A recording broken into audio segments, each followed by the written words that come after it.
Comrade Buddhadeb Bhattacharya সংগঠনের প্রতিষ্ঠাতা সম্পাদক। আমরা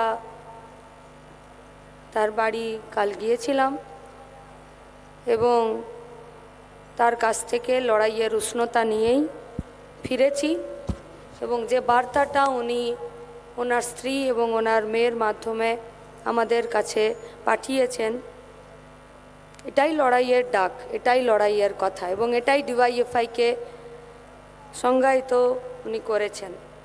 যেখানে ডাক পড়ে জীবন মরণ ঝড়ে আমরা প্রস্তুত, এটাই ডিওয়াইএফআই। সুতরাং ব্রিগেডের সমাবেশ সাফল্যমণ্ডিত হবেই। আমরা আমাদের প্রাক্তনী, আমরা আমাদের সংগঠক, আমরা আমাদের প্রাক্তন সম্পাদকের প্রতি আমরা অভিনন্দন, তার সুস্থতা কামনা করছি, আমরা তাকে লাল সালাম জানাচ্ছি। এখন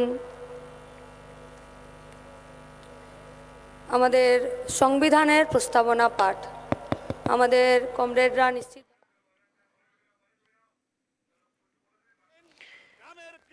তরুণী ব্রিগেডে বুদ্ধদেব আবেগ এবং মীনাক্ষী দেবী তিনি এই মুহূর্তে বুদ্ধদেব ভট্টাচার্যের পাঠানো বার্তা পাঠ করলেন। এখনো বসে আছেন, আমি বলবো একটু উঠে দাঁড়ান।